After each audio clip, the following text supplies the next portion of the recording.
capítulo 4, verso 1 a verso 9.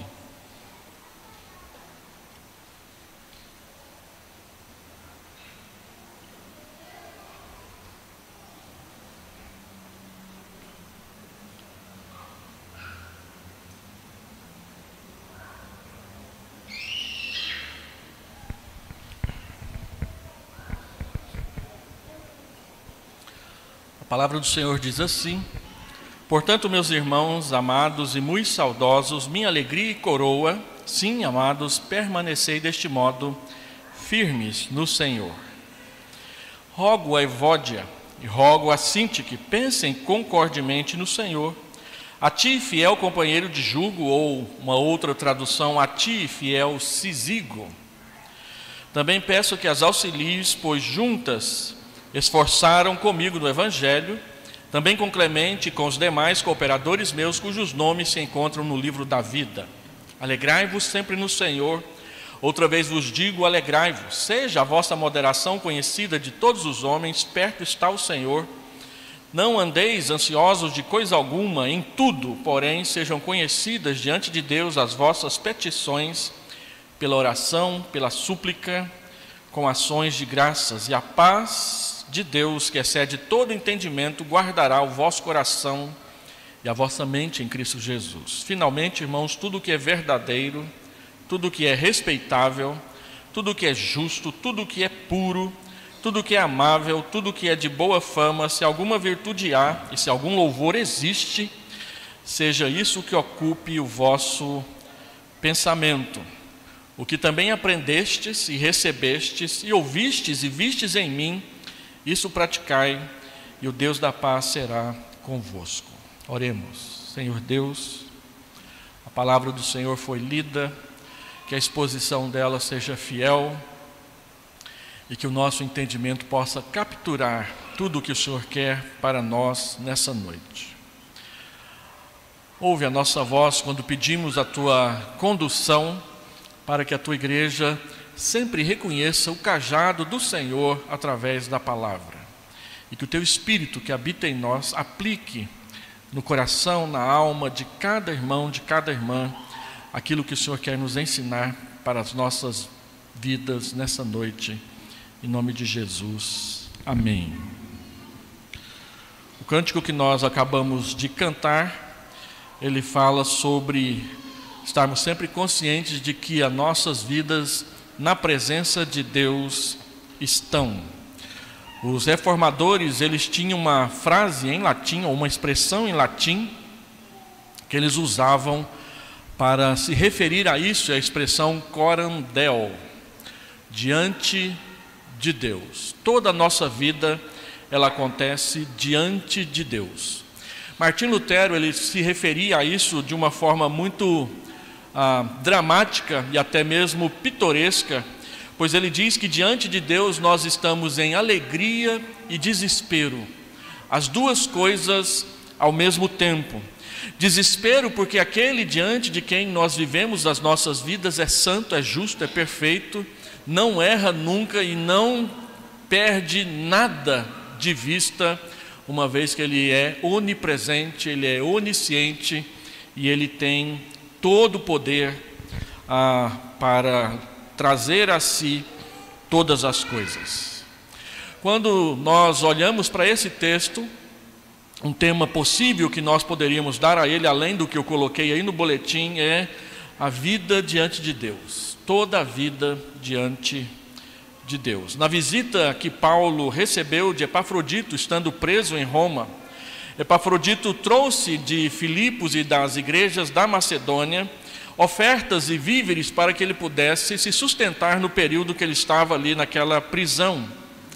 Enquanto Epafrodito lhe trazia a oferta, ele entregava essa oferta, Epafrodito relatou a Paulo alguns acontecimentos, algumas situações que estavam se desenrolando na igreja de Filipos.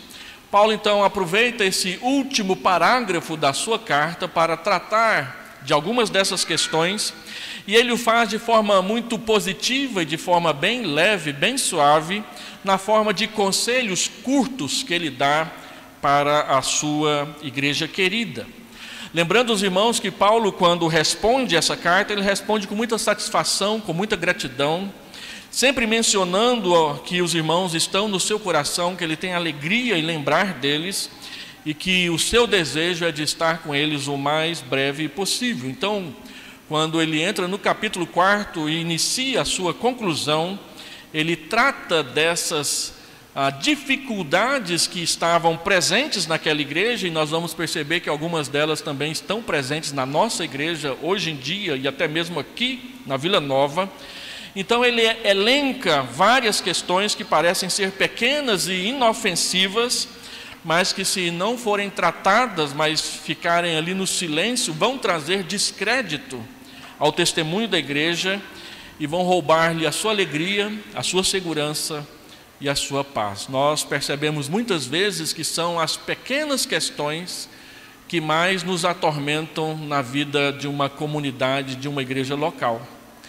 Os grandes problemas nós os percebemos logo e nos unimos em torno da palavra para lutar contra eles. Mas os pequenos problemas, aqueles que acontecem entre um e outro, eles vão passando despercebidos diante dos olhos da liderança, e nós até achamos que passam despercebidos diante dos olhos de Deus, o que não acontece. E Paulo então resolve tratar de forma muito leve, suave, amorosa dessas questões, e a sua proposta é que os irmãos não se esqueçam de que Deus está perto, Ele está sempre perto, e que tudo que nós fazemos, tudo que nós falamos, as coisas que omitimos, as armações que armamos, as dissimulações, as hipocrisias, os mal olhados que a gente lança uns nos outros, Deus os vê, Deus sabe, Deus os conhece, Deus viu, Ele estava presente quando a gente fez.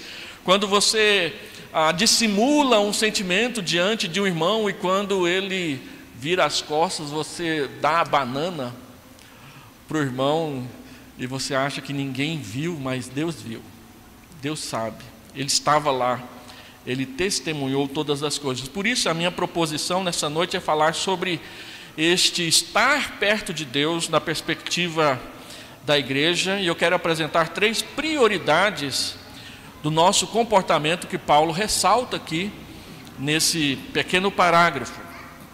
Então, viver diante de Deus, ou perceber que Deus está perto, nos leva a 3 posicionamentos que a palavra nos mostra aqui. Primeiro deles, Paulo diz no verso 1 até verso 3, fiquem firmes no Senhor. Ele diz logo aí no versículo 1 do capítulo 4, vocês que são minha alegria e minha coroa, permanecei deste modo por causa das coisas que ele falou no parágrafo anterior, e os irmãos estão guardando na memória o sermão que o pastor pregou domingo passado, eu espero. Ele está dizendo, lembrem-se disso e fiquem firmes. Firmes no Senhor vai trazer algumas necessidades e alguns comportamentos que nós precisamos praticar. Como que nós ficamos firmes? Nós ficamos firmes mantendo a nossa posição, permanecer, não arredar o pé, não voltar atrás, não se deixar empurrar para trás por aquilo que vai ou vem acontecendo diante dos nossos olhos. É preciso entender que existe no caminho da igreja oposição e opositores, e não devemos esmorecer por causa disso. Pelo contrário, nós devemos manter juntos, como igreja, como corpo de Cristo, firme a nossa posição, por causa da segurança que nós temos nas promessas divinas. Paulo diz que nós ficamos firmes quando as nossas atitudes são submissas ao Senhor. E ao falar sobre isso, ele traz à luz um problema que estava acontecendo na igreja, e ele, sem qualquer cerimônia, diz quem? Evódia e Sintique. Às vezes nós achamos ruim quando os nossos nomes são mencionados, mas Paulo, ele dá nome para os bois. O problema é com vocês. E ele vai direto ao ponto. Evódia, Sintique, eu quero rogar, eu quero suplicar, eu quero estimular vocês duas a pensar de acordo diante do Senhor. E ele dá esse recado sem qualquer cerimônia, sem qualquer intenção de magoar, sem qualquer atitude de marcação ou de fazer sermão de carapuça. Ele simplesmente identificou um problema e disse: isso aqui precisa ser tratado. Nossa costumeira atitude é tentar esconder, mas Paulo diz: não esconda, resolva, trate. Por quê? Porque o problema que estava acontecendo entre aquelas duas irmãs já havia se tornado público e estava atrapalhando a vida, o relacionamento e o bom andamento da igreja. É interessante observar como que a tradução literal dessa expressão aqui é dada por Paulo. Ele disse: Evode e Sintique, pensem em uma só coisa. Sejam vocês mesmas no Senhor a pensar essas coisas. Isso não quer dizer que elas deveriam ser indiferentes, mas que elas deviam sim focalizar aquilo que estava acima delas. Para ser firmes no Senhor, nós precisamos deixar de lado egoísmo, individualismo e começar a pensar naquilo que é maior do que nós. Quantas vezes nós emperramos o crescimento do trabalho do Senhor porque nós sentimos que é o nosso dedo que está doendo. E aí todo mundo tem que prestar atenção na nossa dor. Paulo diz: olha, pense um pouco maior. Pense um pouco para frente. Pense um pouco naquele ou naquele que é o Senhor de vocês. E é interessante que quando Paulo diz a Evode e a Sintique que elas precisam pensar de acordo ou pensar a mesma coisa, ele diz que elas devem pensar assim no Senhor. Sempre que a Bíblia chama Cristo de Senhor, ela quer dizer que Ele governa a sua igreja, que Ele é aquele que manda e os outros devem obedecer. Então, quando nós ficamos em atrito uns com os outros, o que acontece geralmente é que nós deixamos de obedecer ao Senhor e passamos a pensar só em nós mesmos e nos nossos problemas.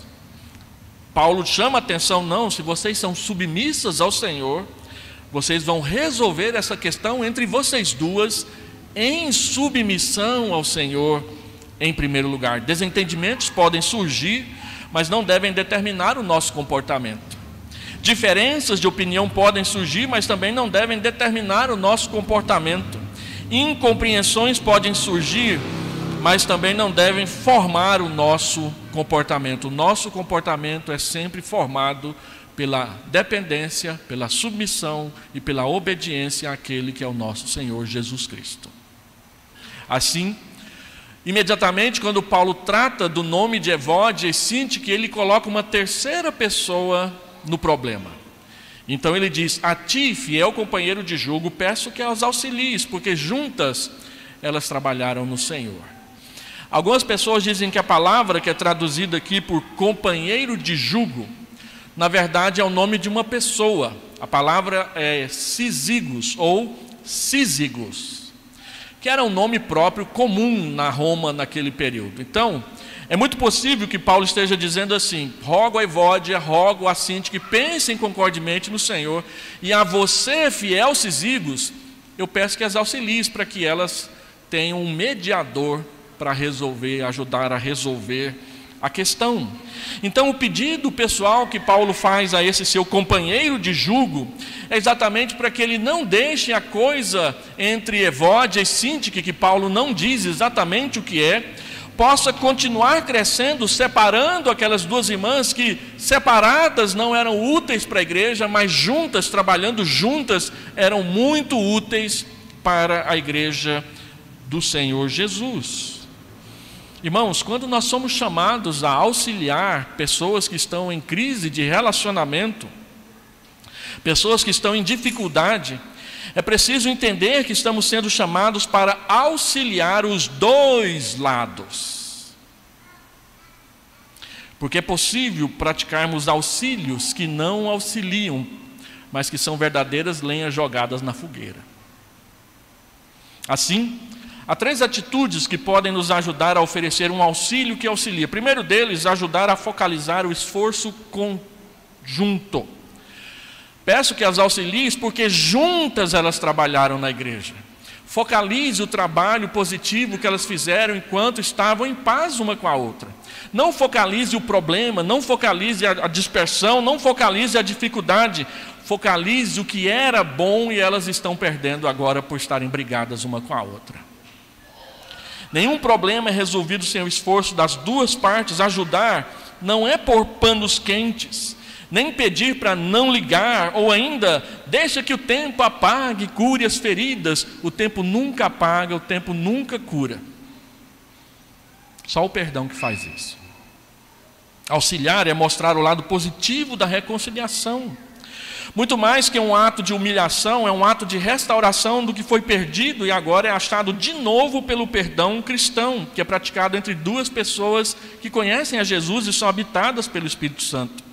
Isso traz à lembrança os bons momentos, não o desentendimento em si, porque o pecado ele morre diante do perdão. Segundo, auxiliar de forma positiva é ajudar a focalizar a herança cristã comum. Olha o que Paulo diz para essas duas mulheres, na verdade o que ele diz para Cisigos em relação a essas duas mulheres. Peço que as auxilies, pois juntas se esforçaram comigo no Evangelho, também com Clemente, com os demais cooperadores meus, cujos nomes se encontram no livro da vida. Focalizar a promessa, a herança que vamos receber juntos ou juntas lá no céu. Quando você é chamado a ajudar nos problemas, focalize a promessa de Deus para aqueles que andam juntos, e não para aqueles que se separam por causa de briga. Aqueles que cooperam na obra do Evangelho têm os seus nomes escritos no livro da vida. Livro que não somos nós que escrevemos, mas o próprio Senhor escreveu. O verdadeiro motivo da alegria cristã é sermos salvos juntamente uns dos outros, uns com os outros, em Cristo. Por isso a salvação em Cristo é um grande incentivo para que a união no trabalho seja restabelecida. Por que que deve haver unidade? Por que que deve haver união? Porque Cristo nos salvou. Essa é a principal motivação. A alegria da cooperação é maior e melhor que a indiferença da separação, porque o seu fruto é gracioso e é eterno. Terceiro, evite auxílios que não auxiliam. Nós precisamos nos conscientizar dos perigos e evitá-los a bem da unidade da igreja e da reconciliação entre os irmãos. Existem coisas, existem palavras, existem atitudes que nós podemos tomar na hora de ajudar pessoas em conflito, que em vez de ajudá-las a sair do conflito e resolvê-lo, faz é piorar as coisas. Por exemplo, auxiliar é diferente de ser omisso. A briga é deles, eu não quero nem saber. Eles que se entendam, eles são pardos. Deixa para lá. Deixar para lá e dizer que cada um resolve os seus próprios problemas nem sempre é uma atitude cristã, mas é omissão de socorro, e segundo os nossos catecismos, omissão é pecado. Você pode preferir a inoperância à bênção de ajudar na restauração, contudo lembre-se de que quem escondeu o talento recebeu de Jesus uma repreensão mais severa de quem tentou trabalhar com eles. Está escrito lá em Mateus 20, verso 24 a verso 30. Outra questão, auxiliar é diferente de se aliar. Às vezes as pessoas nos contam os problemas não porque querem a nossa ajuda para resolver, mas porque elas querem mais um soldado no seu exército. Algumas pessoas às vezes vêm no gabinete pastoral reclamar de outros irmãos da igreja, mas o que eles querem do pastor não é que o pastor intervenha para ser um mediador no perdão, eles querem que o pastor tome partido deles. Olha a fria que as pessoas tentam colocar a gente. Porque depois o pastor entra, todo mundo sai correndo e ele fica com a bomba no meio da chapada. Não se alie, ajude. Terceiro, auxiliar é diferente de ser um dissimulador. Tem gente que quer ser o jornal popular da igreja, quer saber das últimas primeiro, para ser o primeiro a contar. Às vezes a gente conta as coisas da vida dos outros na forma de pedidos de oração. Olha o que a gente apronta. Pastor, nós precisamos orar pelo fulano de tal, porque ele e a esposa brigaram, e a briga foi feia, e o negócio foi parar lá no juiz. É o pedido de oração. Ou foi uma fofoca? A gente tem que tomar cuidado com essas coisas. Às vezes a gente quer saber das coisas não para ajudar, mas para dissimular e esparramar a notícia. Ou seja, não tente esconder ou disfarçar ou multiplicar as coisas, porque a bajulação é pecado. Às vezes tem pessoas em conflito, aí ela fala, mas o fulano pisou no meu carro. Ele diz, foi mesmo, doeu, não foi? Olha só, ele não sabe onde pisa. E aí aumenta a fogueira. Por último aqui, auxiliar é diferente de trair a confiança. Tem gente que quer saber das coisas, não para orar, não para ajudar, mas para contar para os outros, para levar adiante o problema. Não, a palavra de Deus diz que quando o problema chegar até você, ele deve parar em você. Tem pessoas que contam certas coisas para certas pessoas da igreja, porque sabe que essas certas pessoas vão contar para todo mundo. Por que não conta para o pastor? Por que não conta para aquele irmão que sabe calar a boca na hora certa? Porque quer ver o circo pegar fogo. E a palavra de Deus diz que esse tipo de auxílio não auxilia. Judas traiu Jesus com um beijo. Nunca se esqueça disso. Foi assim que ele traiu Jesus. Foi lá e deu um beijo nele, dizendo, eu estou aqui por perto, eu sou gente boa, pode confiar em mim. E vendeu Jesus. Cuidado. Paulo diz que nós não devemos entrar por esse caminho, porque os nossos nomes estão escritos no livro da vida. A maior motivação para deixarmos as nossas diferenças de lado e nos reconciliarmos uns com os outros é o fato de que os nossos nomes foram escritos com a cor do sangue de Jesus num livro que ninguém pode apagar. Lembre-se de que quem escreveu esse livro foi o Senhor Jesus Cristo, não foi eu, não foi você, não foi o presidente da República. Segundo, viver diante de Deus e saber que Cristo está perto é ser ciente e consciente da presença abençoadora do Senhor. Versículo 4 a versículo 7, Paulo dá vários conselhos aqui nesses versos. Ele diz, alegrai-vos sempre no Senhor. Outra vez vos digo, alegrai-vos, seja a vossa moderação conhecida de todos os homens, perto está o Senhor. Não andeis ansiosos de coisa alguma, em tudo, porém, sejam conhecidas diante de Deus, Ele está perto, as vossas petições pela oração, pela súplica, com ações de graça, e a paz de Deus, que está perto, e que excede todo entendimento, guardará o vosso coração e a vossa mente na sua presença. Ele diz, alegre-se sempre no Senhor, busque a sua alegria em Deus, não busque a sua alegria na programação X, na programação Y, não busque a sua alegria na festa, no prazer, na coisa, no bem, na casa, na profissão, nem mesmo num grupo de pessoas. Busque a sua alegria no Senhor e faça isso junto com os demais irmãos. Alegrai-vos, no plural, sempre, continuamente, em submissão dentro da comunhão que existe no meio do povo de Deus. Nunca se esqueçam, a única fonte de alegria verdadeira para nós é o Senhor, porque Ele nos deu um perdão que é eterno. E só experimentaremos isso se formos obedientes, dependentes e submissos ao Senhor, o nosso Deus. Por isso também Ele diz, sejam moderados no comportamento. Falar de moderação no meio de uma geração movida a açúcar é um negócio complicado.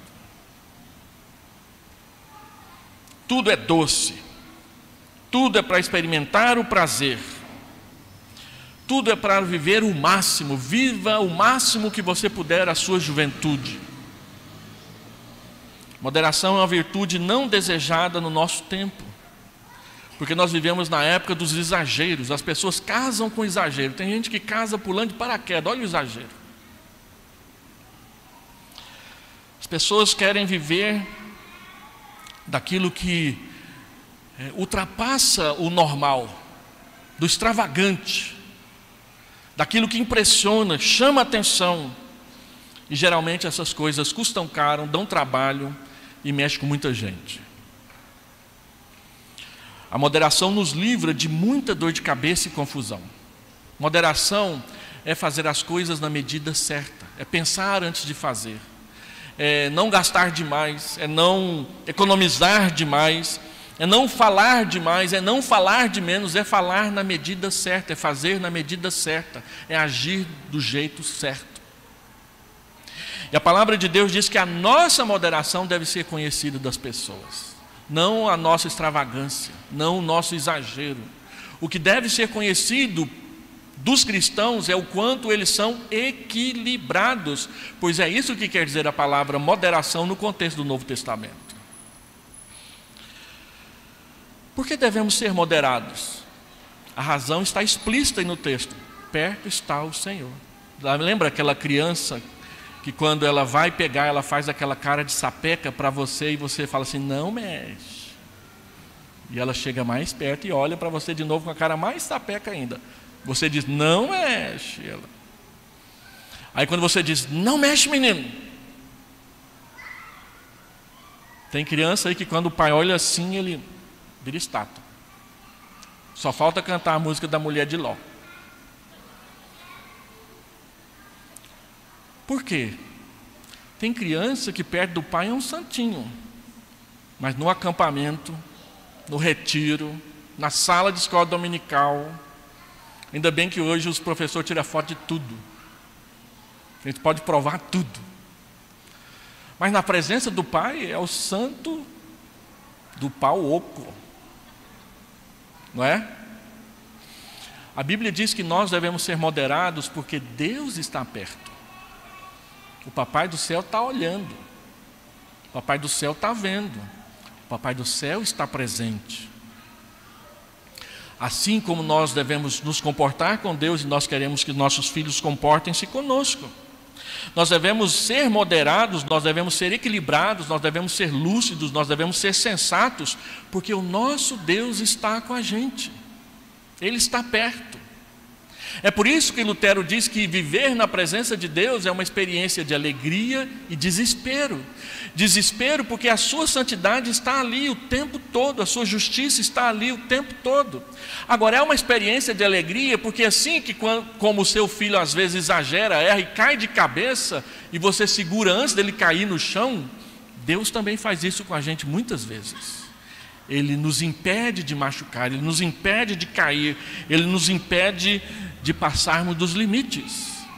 Mas Paulo diz mais: não andem ansiosos com nada, mas orem sobre tudo. A ansiedade é a doença do nosso tempo, porque a ansiedade é a capacidade de antecipar as preocupações. A gente fica preocupado antes de acontecer, a gente presume que a experiência vai ser péssima e já sofre antes dela acontecer, e aí ela acontece e nem foi aquilo.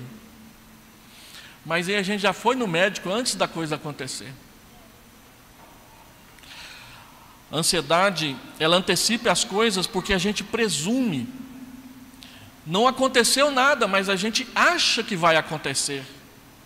A ansiedade é a maior inimiga da fé, a pior inimiga da dependência, e ela é um desastre para quem precisa exercitar paciência. A forma de vencer a ansiedade não é comprando ansiolíticos sem prescrição médica, ou por recomendação de amigo, eu tomei, foi bom para mim, vai ser bom para você. Aí você toma, vai parar no médico, no hospital, porque fez mal demais.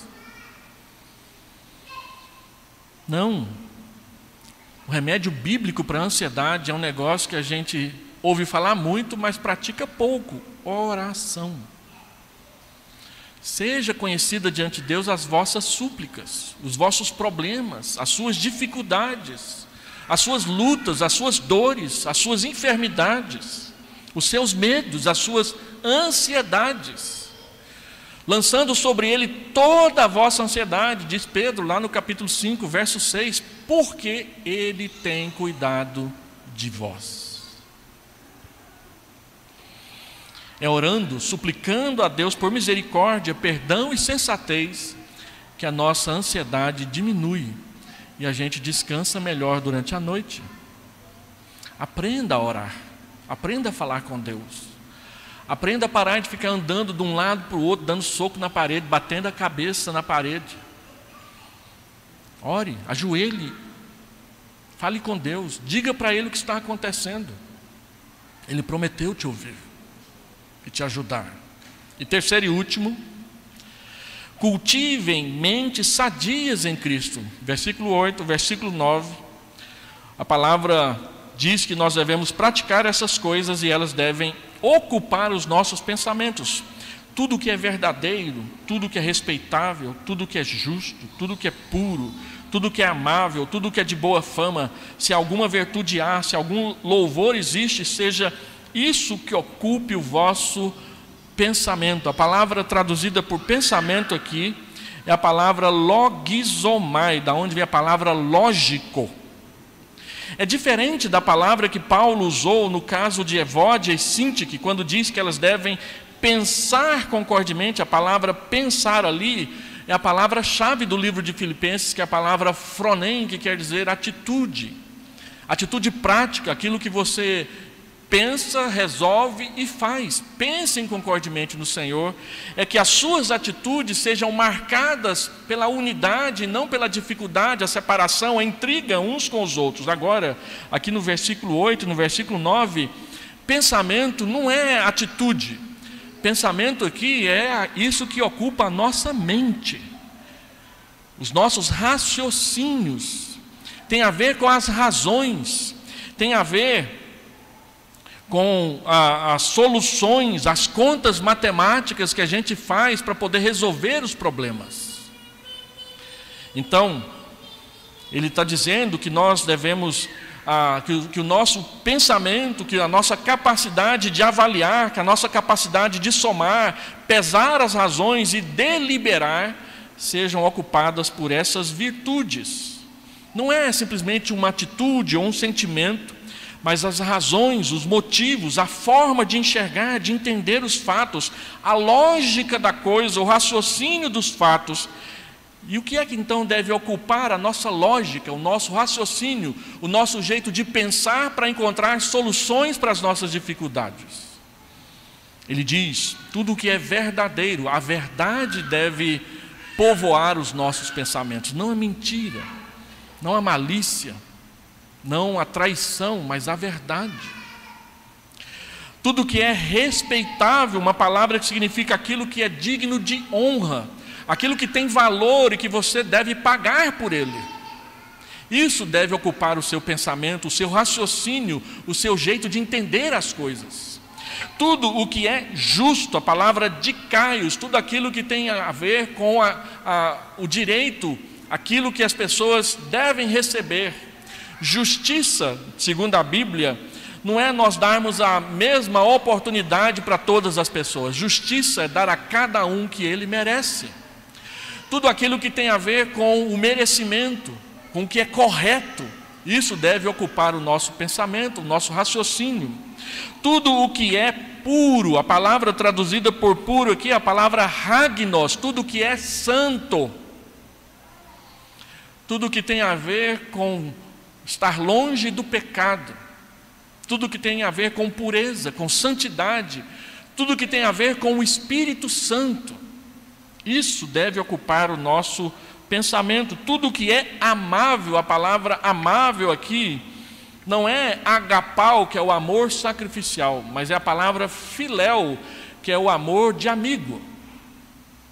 E ele coloca um prefixo, que é a palavra pros, que quer dizer diante de, tudo aquilo que está diante da amizade. Tudo aquilo que abençoa a amizade, tudo aquilo que fortalece a amizade, é isso que é chamado aqui de amável, que pode ser traduzido por aceitável, agradável. Não é malícia, não é conversinha, não é ironia, não é sarcasmo.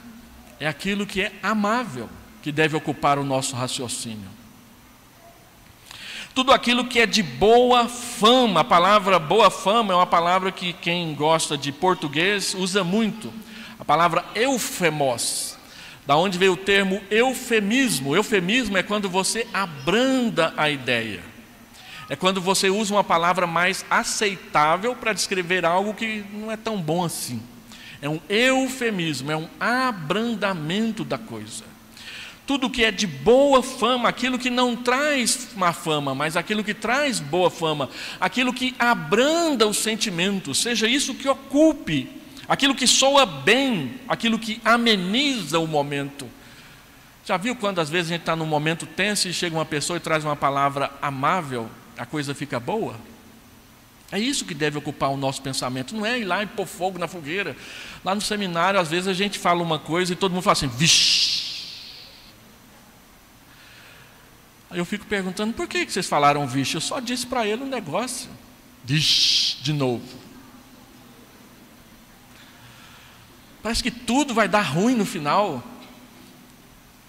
Se você fala uma coisa que é para corrigir alguma coisa, o outro já vai, lenha na fogueira, lenha na fogueira, lenha na fogueira.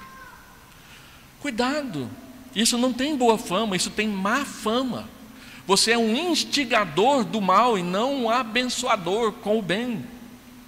Ele diz mais, se há uma virtude, a palavra areté, algo que tem valor, que vale a pena guardar.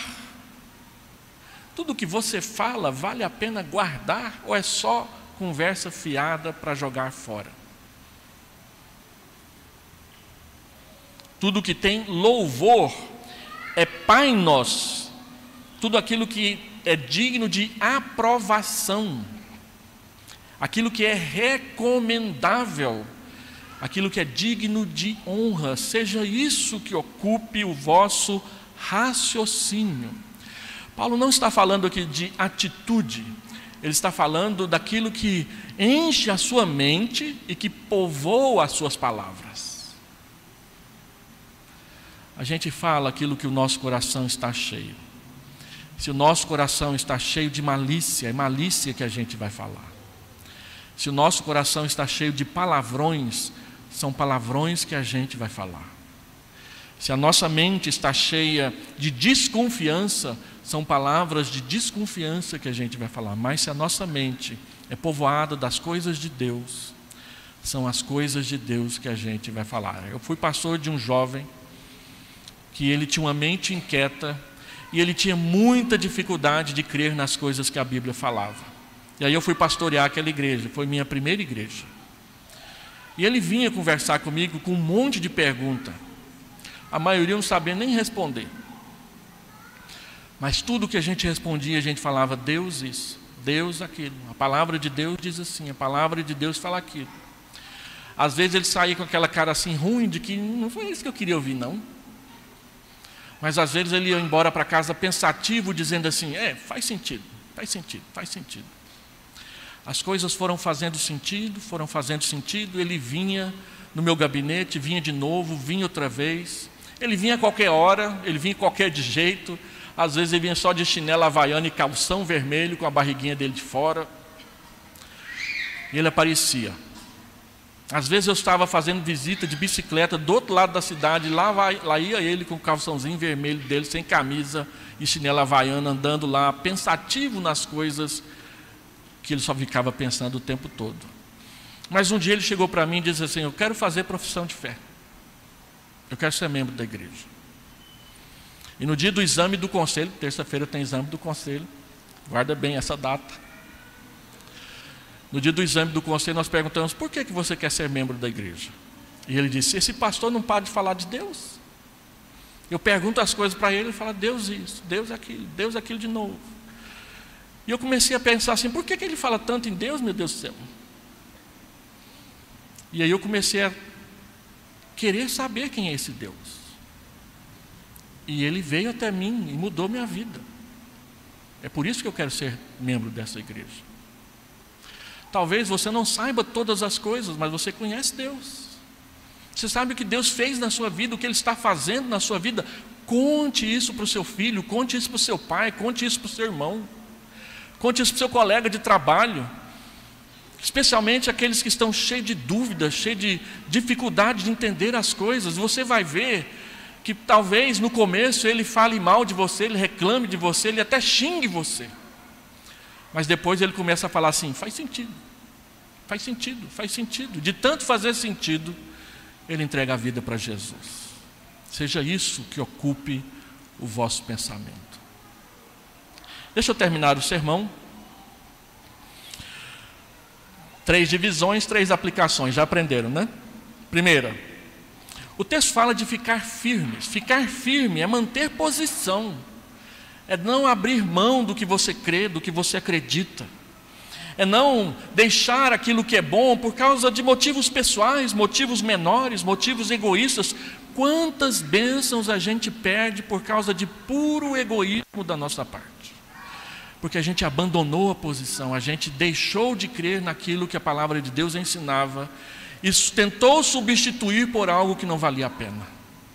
Fica firme, não abandone a palavra, não deixe de acreditar, não se afaste, não vá embora, fique com a gente, ande com a gente, porque a gente está andando com Jesus. Segundo, o texto fala da presença do Senhor. Perto está o Senhor, ao nosso lado, ao nosso redor. Isso deve nos fazer ser mais sensatos em nosso comportamento. Deus está perto, Deus vê. Quanta coisa a gente faz de errado achando que não tem ninguém olhando. Deus está ali, na hora de pagar, na hora de receber, na hora de ajudar, na hora de fechar o coração, na hora de abrir o coração, na hora de bater com raiva, na hora de xingar inconsequentemente. A gente pensa assim: não tem ninguém vendo, eu vou fazer, mas Deus está lá.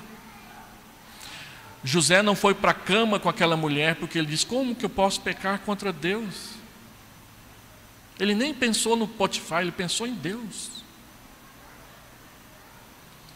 E às vezes a gente vai deixando as coisas acontecerem com a gente vai num lugar onde Deus não quer que a gente vá. A gente anda com as pessoas que Deus não quer que a gente ande com elas. Uma vez uma moça entrou num carro que tinha um monte de gente fumando maconha. E a mãe crente falou para a filha: filha, vá com Deus. Com o coração assim apertado. E a moça, porque estava na presença dos amigos, disse: só se for no porta-mala, porque aqui está cheio. 2 esquinas para frente eles bateram o carro se arrebentou todo. Todos morreram, menos uma caixa de 12 ovos que estava no porta-malas, onde ela disse que era o lugar onde Deus devia ir. A gente brinca com Deus, a gente acha que Ele não está, mas Ele está. As mães que ficam preocupadas com os filhos, que 1h da manhã não sabem onde estão, Deus sabe onde eles estão. Descansa o seu coração. Deus cuida dos nossos filhos quando a gente não está vendo. Deus cuida dos nossos pais envelhecidos, adoecidos, quando a gente não está vendo. A gente faz o melhor que pode, mas Deus está sempre adiante de nós. Ele está perto, Ele não está longe.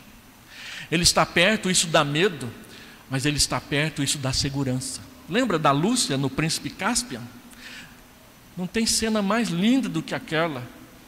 O soldado acha que vai passar por cima dela e ela mostra uma faquinha assim, despretensiosa: pode vir que eu dou conta. E o soldado acha que vai arrebentar com ela, e aí o Aslan aparece. Os irmãos sabem que nas crônicas de Nárnia, Aslan é Deus. E ele chega, fica do lado dela, e ela segurando aquela faquinha assim, não sabe nem segurar a faquinha. E aí o cara parte para cima dela, e Aslan ruge, e o rio se levanta, e o rio dá um banho naquele povo. E quem vence a batalha é a Lúcia. Deus está perto, Deus não está longe. E Ele está perto de você, da sua casa, do seu filho, do seu pai, da sua mãe, do seu marido, da sua esposa. Ele está perto de você. E por último, encher as nossas mentes do que é melhor. O que é melhor? Tem tanta coisa que enche as nossas mentes. Aqui na Vila Nova tem um monte de gente com a mente cheia de Vila Nova. Termina o sermão do pastor, falta alguém gritar lá no fundo: é Vila! Já estou quase aprendendo o refrão. Tem gente que sabe a escalação do Vila Nova de trás para frente, frente para trás, desde 1950. Mas não sabe o nome dos 12 apóstolos. Não sabe os livros da Bíblia. Não sabe as bem-aventuranças e nem os 10 mandamentos. O que está ocupando a sua mente? Deixa a palavra de Deus ocupar a sua mente. Você vai ver o resultado na sua vida, na sua casa. E eu termino então dizendo o seguinte: dizer que Deus está perto é preocupante e é consolador. É preocupante porque Ele é santo. E eu e você e nós não somos. Mas é consolador porque Ele está perto não para cobrar a santidade propriamente dita, Ele está perto para nos santificar, para compartilhar conosco, para comunicar para nós o que Ele quer comunicar. E a única forma de experimentar esse consolo é deixar-se acompanhar por Ele. E aí a pergunta que você vai levar para casa: o que você vai querer? Andar com Jesus ou andar sem Jesus? Eu te aconselho a andar com Jesus.